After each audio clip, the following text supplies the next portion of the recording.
All right, let's dive right into this explainer. Today, we're tackling a massive question. Why can't the world's two most populous nations succeed on global football's biggest stage? The recent 48-team FIFA World Cup opened its doors wider than ever, yet two absolute giants are conspicuously sitting on the sidelines. Let's get into it. Here is our roadmap for today. We'll start with the billion-person paradox, then look at the universal football pyramid, break down India's broken foundation, explore China's top-down trap, and finally, look at a missing shortcut. Section 1. The billion-person paradox, and why these giants are missing from the world stage. Looking ahead to the 2026 World Cup, the contrast here is just staggering. You've got tiny island nations like Curacao with a population of barely 150,000 successfully qualifying and playing on the world stage. Think about that for a second. In India, 150,000 people is essentially a medium-sized wedding party. Yet India and China, with nearly 3 billion citizens between them, sit at home. China has exactly one historical appearance back in 2002, where they didn't score a single goal, by the way, and India has absolutely zero. Literally fewer appearances than Wales, Haiti, or even North Korea. Now, you might be thinking, well, maybe they just don't care about football. But honestly, scratch that. Just consider this staggering number. 336 million. That is 200 million dedicated football fans in China and 136 million in India. That fan base alone is larger than the entire populations of countries that routinely dominate the World Cup. So the real mystery isn't why they aren't interested, it's how come they can't translate a massive amount of cultural passion into actual world-class talent on the pitch. Section 2. The football pyramid. This is the universal framework for success. To understand where they're failing, we really have to look at the universal model every great footballing nation uses to turn ordinary kids into elite players. It's all about the pyramid. Down at the foundation, you simply need space to play. Grass, turf, or even just a concrete lot with goalposts. Europe has over 400,000 pitches just to give kids a casual place to kick a ball around. In the middle, you need youth organizations, school leagues, and academies to keep those kids engaged as they grow up. And at the very top, you need robust, multi-layered professional football leagues. The whole structure has to be incredibly wide at the bottom and practically seamless all the way up, so you catch both the early prodigies and the late bloomers. Ultimately, a healthy pyramid should work exactly like a giant conveyor belt. Take Germany's Dennis Undav, for example. At 14, he was actually dropped from an academy for being too small. But because Germany has those really strong lower professional tiers, he kept playing while working in a factory and eventually rose to become a breakout star at the World Cup. Without that seamless conveyor belt, he definitely would have quit. Now, both India and China have systems for sure, but they look absolutely nothing like the standard pyramid. Which brings us to Section 3. India's broken foundation and the cost of apathy. Let's start with India.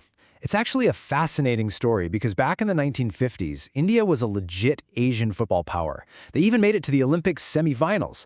But then, a massive cultural pivot happened. In 1971, India beat its former colonizer, England, in cricket. That single victory ignited a wave of national pride that completely cemented cricket as the undisputed king by the 2000s. India poured their investments into a cricket pyramid, and in doing so, they accidentally let their best chance to build the infrastructure needed for a FIFA World Cup slip right through their fingers. And because of that historical neglect, the grassroots foundation in India today is, well, pretty dismal. Countries sitting in FIFA's top 100 typically have between 0.7 and 5 licensed coaches for every 10,000 people. India? They have just 0.06. There's practically no formal infrastructure, barely any facilities, and almost zero trained personnel to actually guide young players. And since that foundation is crumbling, the rest of the pyramid is in complete chaos. As of 2023, there were less than 100 development clubs nationwide. Up at the top, the Indian Super League is constantly facing immense commercial uncertainty, missing fixtures, and clubs outright collapsing. Even worse, the governing body, the All India Football Federation, is routinely bogged down by corruption accusations. It got so bad they were even temporarily banned by FIFA in 2022. Because of this chaotic, broken system, Indian football is trapped in a vicious cycle. Politicians don't really care because the public isn't showing mass outrage, and so things simply never improve.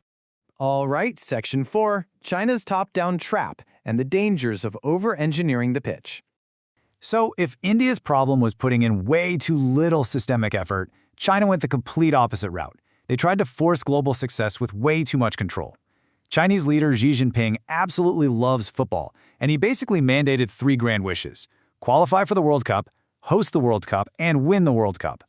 To make this a reality, the government launched a massive top-down master plan in 2015. They aimed to build 70,000 pitches, get 30 million kids playing, and they injected billions into the Chinese Super League, sparking a wild spending spree that turned even massive European clubs into prey. On paper, it looked like a flawless plan. However, that top-down master plan violently crashed into cultural reality. Sure, millions of young kids started playing, but the middle of the pyramid was completely starved by the Gaokao. This is a highly rigorous academic examination, and it means that once kids become teenagers, they literally do not have the time to continue playing sports. All their time goes to studying. This left only the state-controlled development programs to carry the torch. But here's the catch. You cannot train a highly creative football player the same way you train an Olympic diver. The system treated football like repetitive gymnastics, forcing relentless drilling that completely killed the creative flair players absolutely need to thrive on the pitch. And this top-down approach resulted in some truly absurd administrative dysfunction at the highest levels. The political party assigned leaders to the pyramid completely regardless of their sports experience. As one journalist famously noted, an official tasked with running the national team had literally just been promoted from the sewage and waterworks treatment department. You had non-footballing people making footballing decisions. Combine that with a massive real estate crisis that bankrupted clubs, plus a huge match-fixing scandal, and China's attempt to engineer a pyramid from the top down ended up entirely starving its national team of talent. Section 5. The missing shortcut. We can call this the diaspora dilemma. So we know both nations currently lack those organic pyramids. But why not use the shortcut that tiny nations legally utilize all the time to supercharge their squads? Take Curaçao's World Cup qualifying roster, for example. Out of 26 players, 25 of them are foreign-born. They recruit directly from their diaspora in places like Europe, where those players received elite academy training. Only one single player is native-born. This tactic is an absolute game-changer that instantly lifts a national team's level of play. And both India and China have massive global diasporas filled with incredible European-trained talent. So what's stopping them from doing exactly the same thing? Well, it all comes down to citizenship laws. While successful smaller nations like Cape Verde and Curaçao allow their players to hold dual citizenship, both China and India require strict single citizenship. If an elite diaspora player in Europe wants to put on the national jersey for India or China, they legally have to give up their European passport.